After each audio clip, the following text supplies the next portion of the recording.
Hello friends, welcome back to my channel. நான் உங்கள் right ரிஷி. இந்த வீடியோ எதை பற்றி அப்படின்னு பார்த்தீங்கன்னா, போன வீடியோவில் நான் யூடியூப்பை பற்றி பேசியிருப்பேன்.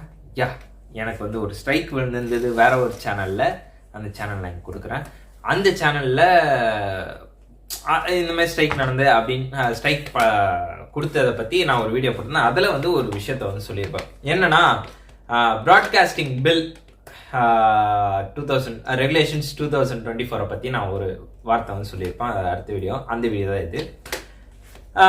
என்னன்னா, இது வந்து old creator world and old community, old இந்தியன்ஸ்க்கான ஒரு வீடியோ இது.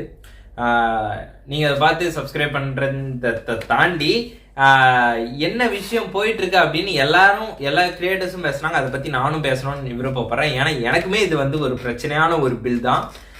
என்னன்னா, ப்ராட்காஸ்டிங் பில் ரெகுலேஷன்ஸ் 2024. இது என்ன அப்படின்னா, ரீசெண்டா ஒரு சட்டத்தை எல்லாத்தையும் மாத்துறாங்க. பாரத் ஞான சங்கீதா அந்த மாதிரி ஒரு சான்ஸ்கிரிட்டை வச்சுனா மாத்துறாங்கல்ல. அதுல வந்து சட்ட மசோதால ஒரு சில விஷயங்களை வந்து கொண்டு வந்தான். அதுல ஒரு விஷயம் தான் இந்த ஒரு பில். இந்த பில் என்னதான் ஒரு டிராஃப்ட்ல இருக்கிற ஒரு பில்லா இருந்தாலுமே இப்ப மக்களுக்கு பார்வைக்காக நீங்க உங்களோட கருத்துக்கள் எல்லாம் முன்வைங்க அப்படின்னு சொல்லியிருக்காங்க. அதுல நானும் ஒரு இந்தியனா ஒரு கருத்தை வந்து முன்வைக்கிறேன். அது சம்பந்தமாக இந்த வீடியோ. எவ்வளோ பேர் இதை பத்தி பேசியிருப்பாங்க. பட் நான் லேட்டு தான். இருந்தாலுமே நான் சொல்லக்கூடிய விஷயங்கள் புதுசாக கேட்குறவங்களா இருந்தீங்கன்னா இதை பற்றி நான் சொல்கிறேன், கேளுங்க. அண்ட் இதை பற்றி ஆல்ரெடி தெரிஞ்சவங்களா இருந்தால் இதில் ஏதாவது நான் தப்பு பண்ணியிருக்கேன், ஏதாவது தப்பாக சொல்லியிருக்காங்கன்னா கமெண்ட் செக்ஷனில் யூஸ் பண்ணி மறக்காமல் உங்களோட சஜஷன்ஸ் அண்ட் ஃபீட்பேக்ஸை வந்து சொல்லுங்கள். அண்ட் இந்த வீடியோ சப்ஸ்கிரைப் பண்ணாமல் சப்ஸ்கிரைப் பண்ணிட்டு பக்கத்தில் இருக்கிற பெல் ஐக்கானை கிளிக் பண்ணிட்டு இந்த வீடியோ வந்து கண்டினியூ பண்ணுங்கள். என்னன்னா, இந்த ப்ராட்காஸ்டிங் ரெகுலேஷன்ஸ் இந்த பில் என்ன சொல்லுதுன்னு பார்த்தீங்கன்னா, இப்போ ஓடிடி பிளாட்ஃபார்ம்ஸ் அண்ட் சோஷியல் மீடியாவில் news channels plus social media and social மீடியாவில் வந்து நியூஸ் அண்ட் நான் நியூஸ் சேனல் அப்படின்ற அந்த டேர்ம்ஸ் எல்லாம் குறிப்பிட்டு overall creators in YouTube and Instagram and எல்லாத்துலேயுமே, ஃபேஸ்புக், எக்ஸ் எல்லாத்துலேயுமே வந்து, எக்ஸ்னா ட்விட்டர், ஓகேங்களா? இப்போ புதுசாக மஸ்க் மாமா பேரை மாற்றிட்டார்ல, இலான் மஸ்க்கு, அந்த எக்ஸ் வலைதளமாக இருக்கட்டும் சரி, எல்லாத்துலேயுமே சேனலில் ஏதாவது உங்களுக்கு பின்தொடர்பாளர் இருந்து நீங்கள் ஒரு அக்கௌண்ட் வந்து ஓன் பண்ணுறீங்க அப்படின்னும் பட்சத்தில் நீங்கள் வந்து ப்ராப்பராக கவர்மெண்ட்டுக்கு கவர்மெண்டோட ரேடாருக்குள்ளே இருக்கணும் அப்படின்னு சொல்லப்படக்கூடிய ஒரு டிராஃப்ட் தான் இது. 1995ல் ஆகாஷ்வாணி மாதிரியான மிகப்பெரிய ரேடியோ ப்ராட்காஸ்டிங்காக இருக்கட்டும் சரி, டிவி ப்ராட்காஸ்டிங்காக இருக்கட்டும் சரி, அவங்களுக்குன்னா ஒரு சில டிவி கேபிள்ஸ் எல்லாம் அதிகமாக இருந்தால கேபிள் டிவி நெட்வொர்க்ஸுக்குன்னா ஒரு ரெகுலேஷன் வந்து கொண்டு வந்திருந்தாங்க. அந்த ரெகுலேஷனை அப்படியே கொஞ்சம் லைட்டாக மாற்றி இப்போ உள்ள டிஜிட்டல் டெக்னாலஜி எல்லாம் இருக்குல்ல, இப்போ அதுக்கேற்ற மாதிரி இப்போ லைட்டாக பட்டிட்டிங்கிறீங்க பார்த்து இந்த ஒரு டிராஃப்ட் வந்து வெளியிட்டிருக்காங்க. இந்த டிராஃப்ட் கொண்டு வரப்பட்டதுக்கான காரணம் எல்லாமே ஓகே தான். பட் இதில் மெயினான விஷயமே வந்து சுப்ரீம் கோர்ட் வந்து கோட் பண்ண விஷயம் இது, ஓகேங்களா? இந்த மாதிரி கான்ஸ்டிடியூஷன் ஆஃப் இந்தியாவோட முதல் விஷயமே என்னன்னா, இந்த ஃப்ரீடம் ஆஃப் ஸ்பீச்சுக்கே இந்த விஷயம், இந்த பில் வந்து ஒரு தடை பண்ற மாதிரியான ஒரு விஷயம் தான். பட் கவர்மெண்ட், இப்போ இருக்கக்கூடிய கவர்மெண்ட் இந்த பில்ல ப்ரொசீட் பண்ணிட்டு அவங்க சொல்லக்கூடிய விஷயம், அதாவது ministry of information and broadcasting நினைக்கிறேன், அந்த எம்ஐபி என்ன சொல்லியிருக்காங்கன்னு பார்த்தீங்கன்னா, நாங்கள் இது மூலமாக ஆன்டி டெரரிசம், நாசிசம், அதுக்கப்புறம் இன்னும் எக்ஸ்ட்ரீமிஸ்டாக பேசுகிறாங்களே அவங்களுக்கு எல்லாம் வந்து கண்டதையும் பேசி கண்டதையும் இது சோஷியல் மீடியாவில் இருக்கட்டும் சரி, ஓடிடி பிளாட்ஃபார்ம்ஸ்னால் ஒரு வரைமுறை இல்லாமல் போயிட்டுருக்கு. அண்ட் இது லைக் டிவி சீரியல்ஸ் அந்த மாதிரியான விஷயங்களுக்குனா வந்துட்டு ஒரு ஒரு சென்சார் போர்டுன்னு இல்லைல்ல, இப்போ எல்லாத்துக்கும் சேர்த்த மாதிரி ஒரு சென்சார் போர்ட் போடுறதுக்காக இதை வந்து நாங்கள் கொண்டு வரோம் அப்படின்ட்டு போட்டாங்க. ஓகே, நல்லது, எல்லாம் டன். பட் அவங்க சொன்ன விஷயம் இப்போ அந்த பில்லை வந்து கொஞ்சம் நோண்டுவோம். என்னன்னா, முதல் விஷயம் என் கண்ணில் படுற ஒரு விஷயம் என்னன்னா, கிரீவன்ஸ் ரிட்ரஸல் ஆஃபீஸர் அப்படின்னு ஒருத்தவங்கள அப்பாயிண்ட் பண்ணணும் அப்படின்ட்டு. நீங்கள் சொன்னபடி ஓடிடி பிளாட்ஃபார்ம்ஸ் அப்பாயிண்ட் பண்ணலாம். Okay, done. தென் லைக் ஒரு பெரிய யூடியூப் சேனல் ஒரு 1 மில்லியனுக்கு மேலே இருக்குது, அவங்க cover only the news media அந்த மாதிரினா இருக்குன்னா பிரச்சனை இல்லை, கவர் பண்ணலாம். நான் நியூஸ் சேனல் ஓகே, ஒரு 5 மில்லியனுக்கு மேலாம் இருக்காங்க, ஒரு ஃபுட் ரிவ்யூ போடுறவங்க, இல்லைனா மூவி ரிவ்யூ போடுறவங்க, இல்லைனா வந்து ட்ராவலர்ஸ் அவங்கன்னா போடுறாங்கன்னா ஓகே, டன், நோ இஷ்யூஸ், இருந்துட்டு போகுது. இப்போ என்னன்னா 1000 சப்ஸ்கிரைபர்ஸ்க்கு வச்சுருந்தாலுமே நீ ஒரு அக்கௌண்ட் உனக்கு பின்னாடி ஃபாலோவர்ஸ்ன்னு இருந்தாலே உனக்கு கிரீவன்ஸ் அட்ரஸல் ஆஃபீஸர் தேவை. உன்னோட சேனலாக யூடியூப் சேனலாக இருக்கட்டும் சரி, எந்த சோஷியல் மீடியாவாக இருக்கட்டும் சரி, எதுவாக இருக்கட்டும் சரி, அதில் கொடுக்கப்பட்ட க்ரைட்டீரியாஸில் நீ எதில் வந்தாலுமே அதை எடுத்துகிட்டு உங்கள் சேனல்னா சேனல், இது மாதிரி உங்கள் இன்ஸ்டாகிராம் பேஜ்னா இன்ஸ்டாகிராம் பேஜ், ஃபேஸ்புக் பேஜ்னா ஃபேஸ்புக் பேஜ், அந்த மாதிரி என்ன அக்கௌண்ட்டோ அதை எடுத்துகிட்டு போய் கவர்மெண்ட்டை உங்கள் ஆதார் கார்டு உங்கள் ப்ரூஃப் எல்லாத்தையுமே கொடுத்து சப்மிட் பண்ணி நீங்கள் வந்து அப்ளை பண்ணணும். இது மாதிரி நான் வச்சுருக்கேங்க, எனக்கு வந்து அப்ரூவல் தாங்க அப்படின்ட்டு அப்ரூவல் வந்து நீங்கள் வாங்கணும். அப்ரூவல் வாங்கிட்ட பிறகு நீங்கள் கிரீவன்ஸ் அட்ரஸல் ஆஃபீஸர் போடணும். அவங்களோட கான்டாக்டுமே கவர்மெண்ட்டை நீங்கள் கொடுக்கணும்.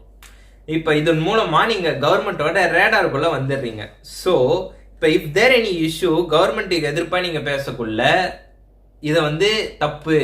இப்போ ஒன்றும் இல்லை, லைக் ஏதாவது இந்தியா பண்ணாது அகிம்சையாக போகிற நாடு, பட் இருந்தாலுமே சொல்கிறேன், இப்போ ஏதாவது ஒரு இந்தியா வந்து ஏதோ ஒரு நாட்டை வந்து ஆக்கிரமிக்குது அப்படின்னு நம்ம எடுத்துப்போமே, ஜஸ்ட் ஃபார் எக்ஸாம்பிள். நான் இது வந்து ரொம்ப எலாபரேட் பண்ணி எக்ஸாஜரேட் பண்ணா சொல்ல, இஃப் தேர் இட் இஸ், நம்ம பண்ண மாட்டோம் பட் சொல்கிறேன், அதுமாதிரி பண்ணுறோன்னு வச்சுக்கோங்க. இந்தியா வந்து ஆக்கிரமிப்பு பண்ணுறது தப்பு, அங்கே இருக்கிற ஜனநாயகம் வந்து குலைக்கிறாங்க அப்படி இப்படின்னு நம்ம பேசணும்னா நம்மளுக்கு தூக்கி ஜெயிலில் போட வாய்ப்பு இருக்குது. இதன் மூலமா 50 lakhsலேருந்து 2.5 crores வரைக்கும் ஃபைன் அப் பண்ண வாய்ப்பு இருக்கு. பட் இது வந்து பெரிய பெரிய யூடியூப் சேனல்ல பெரிய பெரிய பேஜஸ்க்கு அவங்களுக்கு மட்டும் கிடையாது. சின்ன சின்ன 2-3 ஃபாலோவர்ஸ் வச்சிருந்தாலுமே அவங்களுக்கு இதே நிலைமை தான். ஸோ இது வந்து ஃப்ரீடம் ஆஃப் ஸ்பீச்சே வந்து கெடுக்கிற ஒரு டிராஃப்டாக தான் இங்கே வந்து அமையுது. அது தாண்டி கவர்மெண்ட் ரேடாருக்குள்ளே இருக்கும். இப்போ ஒரு இன்ஸ்டாகிராம் பேஜ் திடீர்னு ஒரு பேஜ் வந்து ஓப்பன் ஆகி ஒரு ஐ ஓப்பனராக இப்போ ரீசெண்டாக ஏதாவது ஒரு நியூஸ் போயிட்டு இருக்கு, அதுக்கான ஐ ஓப்பனராக ஒரு கேஸ் ஸ்டடி ஒரு எவிடன்ஸை வந்து அனானமஸாக ரிலீஸ் பண்ணுறாங்கன்னு வச்சுக்கோங்களேன், நல்ல விதத்துக்கு. அப்போ வந்து அவங்கள தேடி கண்டுபிடிச்சி கவர்மெண்ட் என்ன வேணாலும் பண்ணலாம். நான் அசம்ஷனில் சொல்கிறேன், ஓகேங்களா, என்ன வேணாலும் பண்ணலாம். பட் அது கவர்மெண்ட்டுக்கு எதிர்ப்பாக இருந்தாலுமே மக்களுக்கு அது ஆதரவாக இருக்கலாம். அந்த மாதிரி விஷயங்கள்லாம் நடக்கக்குள்ள கவர்மெண்ட் வந்து அவங்கள அரெஸ்ட் பண்ணதுக்கு நிறைய வாய்ப்புகள் இருக்கு. இப்படியெல்லாம் இருக்குள்ள ஒரு சோஷியல் மீடியா கவர்மெண்ட்டோட கீழே இருக்கணும் அப்படின்னா நான் தப்பு அப்படின்னு தான் நான் சொல்லுவேனே.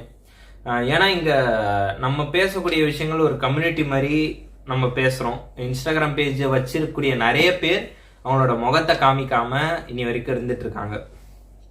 அப்படி இருக்கக்குள்ள அவங்க போடக்கூடிய விஷயங்கள் கரெக்டாகவும் இருக்கு. கரெக்டாக இருக்குன்னா நான் எல்லாரையும் சொல்லலை, நான் பொதுவாக கரெக்டாக இருக்கு அது இருக்கிறவங்கள நான் சொல்கிறேன், நான் கரெக்டாக இருக்கு அப்படின்ட்டு. அண்ட் யூடியூப் சேனல்ஸில் நிறைய பேர் வந்து வச்சுருக்காங்க, அவங்கன்னா நல்லபடியாக போட்டுட்ருக்காங்க. இப்படியெல்லாம் இருக்குது, ஓகேங்களா. ஸோ இப்போ இந்த மாதிரியான பில் வந்து இந்த கம்யூனிட்டி எல்லாம் பாதிச்சு இப்போ புதுசாக ஒரு யூடியூப் சேனல் கிரியேட் பண்ணி, யூடியூப்பாக இருக்கட்டும் சரி, ஃபேஸ்புக்காக இருக்கட்டும் சரி, எக்ஸில் அவனை பற்றி சொல்கிற ஒரு விஷயமா இருக்கட்டும் சரி, அங்கே அவனோட கருத்துக்களை வந்து ஷேர் பண்ணுற இடமா அவன் பார்த்துட்டு இருப்பான். இப்போ திடீர்னு இந்த மாதிரி ஒரு பில் வந்துட்ட பிறகு கிரியேட்டர்ஸே இல்லாமல் போயிடுவாங்க. அண்ட் இப்போ உள்ள ஜென்ரேஷனில் ஒரு விஷயத்த ஷேர் பண்ணிக்கிறது இப்போ ஒன்றும் இல்லை, நமக்கு இந்த பெய்ரூட் எக்ஸ்ப்ளோஷன் கோழிக்கோடெலாம் இன்சிடென்ட்ஸ்லாம் நடந்து இப்போ அதெல்லாம் எதுக்கு பழைய கதை.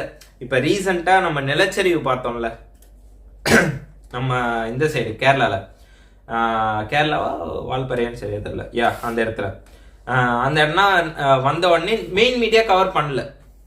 ஆப்வியஸாக நம்ம தமிழ்நாடு மெயின் மீடியா கவர் பண்ணல. சோஷியல் மீடியாவில் நம்ம எல்லா இடத்துலையும் பார்த்தோம். அண்ட் இப்போ ரீசண்டாக ஒரு மெடிக்கல் காலேஜில் ஒரு டாக்டர் ரேப் பண்ணி கொலை பண்ணாங்க அப்படின்ற மாதிரி ஒரு நியூஸ் கேள்விப்பட்டிருப்பீங்க. ஆக்சுவலி அந்த கேஸ் இருக்குது பார்த்தீங்களா, அந்த கேஸ் கூட சோஷியல் மீடியாவிலலாம் பூம் ஆன பிறகு தான் மெயின் மீடியா வந்து கவர் பண்ணுச்சு. இன்னி வரைக்குமே சோஷியல் மீடியாவில் தான் அது பெரிய விஷயமா பேசிகிட்டு இருக்காங்க, மெயின் மீடியாவில் எனக்கு தெரிஞ்சு பேசலை. அப்படி இருக்கும் பட்சத்தில் இந்த மாதிரியான விஷயங்கள் சோஷியல் மீடியா மூலமாக வரும் பட்சத்தில் இதெல்லாம் வந்து கவர்மெண்ட் ரேடார் மூலமாக போய் இதை வந்து கவர்மெண்ட்டில் இருக்கிறவங்க கவர்மெண்ட் மிஸ்யூஸ் பண்ணுறதுன்றதை தாண்டி கவர்மெண்ட்டில் இருக்கக்கூடிய கெட்டவங்க இந்த சட்டத்தை வச்சு இந்த லூப் ஹோலை வச்சு தப்பிக்கிறதுக்கான வாய்ப்புகள் எக்கச்சக்கமாக இருக்குது. கவர்மெண்ட் சொல்லக்கூடிய விஷயங்கள் ஓகே, டெரரிஸ்ட் எல்லாம் கண்ட்ரோல் பண்ணணும் அண்டு நாட்டுக்கு விரோதமாக நடந்துக்கூடிய ஆட்களை வந்து கண்டுபிடிக்கணும் அண்டு ஏதாவது கலவரத்தை தூண்டும் வகையில் இருக்கிறவங்களை கண்டுபிடிக்கணும், எல்லாமே ஓகே டன்.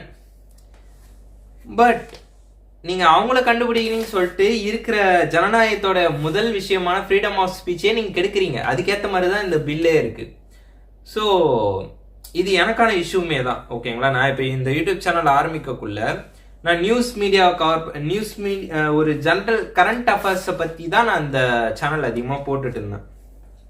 ஸோ அவங்க சொல்லக்கூடிய கேட்டகரியில் நானுமே வந்துடுவேன். இங்கே இருக்கக்கூடிய மோஸ்ட் ஆஃப் த யூடியூபர்ஸ் அந்த கேட்டகரிக்குள்ளே வந்துடுவாங்க. மோஸ்ட் ஆஃப் தி இல்லை, எல்லாருமே வந்து தான் ஆவாங்க. ஏன்னா ஒன்றும் இல்லைங்க, காலைல இங்கே டிரான்ஸ்ஃபார்ம் வந்து வெடிச்சிருச்சு அப்படின்னு சொன்னால் அது ஒரு நியூஸ் தான். டிரான்ஸ்ஃபார்ம் வெடிச்சிருச்சுன்றதை தாண்டி இங்கே ஒருத்தர் ஆக்சிடென்ட் ஆகிட்டாரு பாருங்க நண்பர்களே அப்படின்னு நான் இப்போ வீடியோ எடுத்து காமிச்சேன்னா அது ஒரு news. So you covering in news. So அந்த பில்குள்ளே ஆட்டோமேட்டிக்காக வந்துடுவீங்க. ஸோ இப்போ எங்கள் மேட்ரு என்னன்னா, இந்த மாதிரியான ஃப்ரீடம் ஆஃப் ஸ்பீச்சை குலைக்கிற அளவுக்கு இந்த பில் தேவையா? நீ 1000 எப்படி ஏதோ கோர்ட்டில் வந்து சொல்லுவாங்க, இந்த 1000 நிரபராதிய கூட 1000 பேரை தண்டிக்கலாம் தப்பில்லை, பட் ஒரு நிரபராதியை வந்து தண்டிச்சிடக்கூடாது அப்படின்னு சொல்லுவாங்களே, அந்த மாதிரி நீங்கள் ஒருத்தருக்கு பார்த்துக்கிட்டு ஒரு தப்பை வந்து நம்ம கட்டுப்படுத்தணும் அப்படின்ற ஒரு நோக்கத்துக்காக வெளியிடப்பட்ட இந்த பில் இந்தியன்ஸ் ஆகிய எங்களுக்கு ஒட்டுமொத்தமாக நிறைய பேருக்கு இஷ்யூஸ் வந்து வரதான் செய்யுது. ஏன்னா இதன் மூலமாக நாங்கள் இப்போ ஒன்றும் இல்லை, நான் என்ன எடுத்துக்கோங்களேன், இது இப்போ நான் வெளிநாட்டில் இருக்கிறதுனால இது வந்து எனக்கு அப்ளிகபிள் ஆகாதுன்னா அப்படியெல்லாம் இல்லை. வெளிநாட்டில் இருக்கிறவங்களுக்கும் இது வந்து அப்ளிகபிள் ஆகும். அதுதான் இங்கே அல்டிமேட். ஓவர்சீஸ் சிட்டிசனுக்கும் இது அப்ளை ஆகும். ஸோ இது வந்து யூடியூப் போன்ற பெரிய பெரிய பிளாட்ஃபார்ம்ஸ் வெளியேறதுக்கான ஒரு முதல் படியாக இருக்கலாம். ஏன்னா கிரியேட்டர்ஸ் கம்மியாகக்குள்ள, கான்டென்ட் மேக்கர்ஸ் கம்மியாகக்குள்ள அந்தந்த சோஷியல் மீடியா டவுன் ஆகும். அவங்க ஆட்டோமேட்டிக்காக வெளியே போக தான் செய்யணும். இந்தியான்றது மிகப்பெரிய மார்க்கெட் பிளேயர். அதை இழந்துட்டாங்கனாலே காலி. இப்போ ஒன்றும் இல்லை, டிக்டாக் எடுத்துக்கோங்களேன். டிக்டாக் இந்த இந்தியாவில் இருக்கிற கொடிக்கட்டு பறந்துச்சு, அப்படியே டவுன் ஆச்சு. அப்படியே இப்போ யூஎஸ்லேயும் பேன் பண்ண போகிறேன் அப்படின்ற மாதிரி சொல்லிட்டு இருக்காங்க. ரஷ்யாலேயும் பேன் பண்ணிட்டாங்க. ஸோ இந்த மாதிரியான விஷயங்கள்லாம் இப்போ வந்து போயிட்டுருக்கு. அதனால் சோஷியல் மீடியா அப்படின்ற ஒரு விஷயம் இருந்து தான் ஆகணும். இதுக்காக கிரீவரன்ஸ் அட்ரஸல் ஆஃபீஸர்னா வைக்கிறது நடைமுறையில் பாசிபிலிட்டி இல்லை. இப்போ இனிமே எடுத்துக்கோங்களேன், நான் 2000 சப்பு தான் வச்சுருக்கேன். நானே தான் இந்த சேனல் வந்து ஓன் பண்ணுறேன், எல்லாமே நானே தான் பண்ணுறேன். அப்படி இருக்கும் பட்சத்தில் இதுக்கு ஒரு காசு எனக்கு இதுலேருந்து ஒரு பைசா வர்றதில்லை. இருந்துமே நான் ஒரு அட்ரஸல் ஆஃபீஸரை போகிறேன்னா அவனுக்கு நான் காசு தரணும். அவங்களுக்கு நான் பே பண்ணி இருந்தாங்க என் சேனலை பார்த்துக்குவாங்க, ஏதாவது ஒரு கேள்வி வந்துச்சுன்னா அந்த சேனல் வந்து பதில் சொல்லுங்கள் அப்படின்னா சொல்லணும் முடியாது. ஏன்னா நடைமுறையில் பாசிபிலிட்டி இல்லை. அந்த மாதிரி இருக்கும் பட்சத்தில் கவர்மெண்ட் ரேடாரில் சோஷியல் மீடியாஸ் இருக்கலாம் அப்படின்னு சொல்லியிருக்கலாமே தவிர்த்து இதெல்லாம் பண்ணால் உங்களுக்கு ஃபைன் அமௌண்ட் தரப்படும், நீங்கள் கவர்மெண்ட்டுக்கு எதிர்ப்பாக பேசக்கூடாது, பண்ணிங்கன்னா தூக்கி உள்ளே வச்சிரும் அப்படின்ற மாதிரியான ஒரு கண்டம் பண்ணக்கூடிய சோஷியல் மீடியா கிரியேட்டர்ஸை கண்டம் பண்ணக்கூடிய ஒரு பில்லை தான் இதை நான் வந்து பார்க்குறேன். தென் இதை ஏன் மெயினாக கொண்டு வந்தாங்கன்னு என்னோட கணிப்பு and other experts I think so political experts யாராவது பார்த்துட்டு இருக்கீங்கன்னா இந்த சோஷியல் மீடியா அப்படின்ற ஒரு விஷயம் இப்போ லேட்டஸ்டாக நடந்த எம்பி எலெக்ஷனில் மிகப்பெரிய ரோல் ப்ளே பண்ணிச்சு. நான் யூடியூப் கிரியேட்டர் பேர் சொல்ல, எந்த மீடியா எதுவுமே நான் சொல்ல, ஜஸ்ட் சோஷியல் மீடியா மிகப்பெரிய ரோல் ப்ளே பண்ணிச்சு.